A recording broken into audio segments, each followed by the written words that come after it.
মার্কেটের পাঁচতলায় আগুন লাগছে।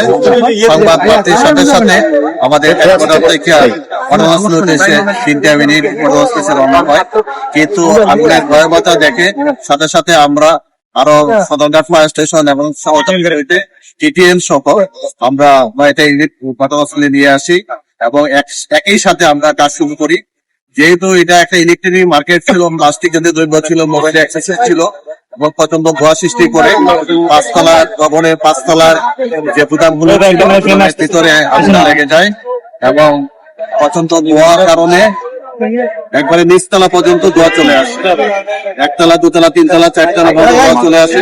আমাদের ফায়ার ফাইটাররা অত্যন্ত রিস্ক নিয়ে এদিকে অ্যাফোর্ডার্স করে অত্যন্ত ঝুঁকি নিয়ে এই ধোঁয়ার ভিতরে কাজ করে আপনার যে সুস্থ এবং শাটার মিলে অগ্নিনির্বাপন করে প্রায় 11:12 সময় আগুনটা সম্পূর্ণ নিয়ন্ত্রণে আসে। আল্লাহর রহমতে এই সুন্দরবন মার্কেটের হাজার হাজার দোকান ছিল এবং উপরে গুদাম ছিল, অনেকগুলো গুদাম ছিল, কিন্তু ফায়ার সার্ভিসের সঠিক সময় সঠিক সিদ্ধান্তের কারণে অনেকগুলো দোকান রক্ষা পায় এবং বড় ধরনের ক্ষয়ক্ষতির হাত থেকে রক্ষা পায়।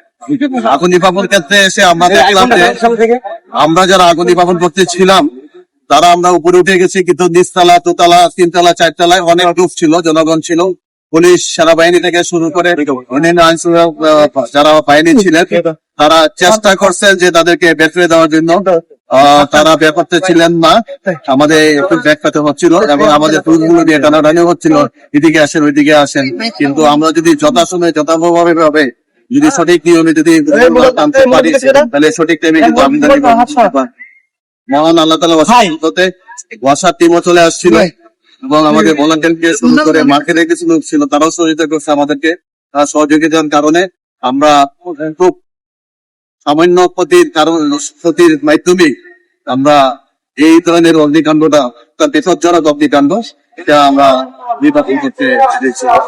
আগুনের প্রাথমিক কারণ কি জানা গেছে? আপনারা কয়টা জানতে পেরেছেন আর কয়টা দোকানে আগুন লেগেছে? আগুনের প্রাথমিক কারণ কি ছিল? আগুনের আমরা 2টা শাটার দিয়ে আগুন পাইছি এবং ক্ষতিগ্রস্ত হয়েছে, কিন্তু কত পরিমাণ ক্ষতিগ্রস্ত হয়েছে বলা যাবে না। এটা তদন্ত এটার পিছনে ধোঁয়া প্রবেশ করতেছে, কিছু পানিও প্রবেশ করছে, ক্ষতিগ্রস্ত হয়েছে। অর্থাৎ অগ্নি নির্বাপনের পরে জানা যাবে যে আমাদের যদি কমিটি হবে তার কারণ এবং করতে চাচ্ছি। এই মার্কেটে ফায়ার সার্ভিস সিভিল ডিফেন্সের কোনো সেফটি প্ল্যান নাই এবং বারবার আমরা নোটিশ দিয়ে যাচ্ছি কোনো আমরা প্রতিবারে কিন্তু এই বিল্ডিংটাকে আমরা একবার অগ্নি নির্বাপনের ঝুঁকিপূর্ণ ভবন হিসাবে চিহ্নিত করেছিলাম। তো আর বিশেষ করে তার যে আপনারা দেখতে পাবেন পরে তার যে ইলেকট্রিক যে তারগুলো আছে এগুলো খোলা অবস্থায় এলোমেলো অবস্থায় আছে, যেটা একটা মার্কেটের হাজার হাজার কোটি টাকার একটা মার্কেট, সেই মার্কেটে কোনো অবস্থাতেই এলোমেলো ভাবে তারগুলো রাখা সম্ভব না। এলোমেলো তারের কারণেও কিন্তু আগুনটা একদিক থেকে অন্য দিকে চলে গেছে এবং প্রচন্ড ধোঁয়া সৃষ্টি হয়েছে। আপনারা দেখতে পাচ্ছেন যে প্রচন্ড ধোঁয়ার কারণে কিন্তু আমাদের যার কারণে আগুনটা নিয়ন্ত্রণে একটু সময়। ভাইয়া এর আগে যে এটাকে ঝুঁকিপূর্ণ এটা কবে এই ঘটনাটা কবে আপনারা এটাকে এর আগে যখন বলছেন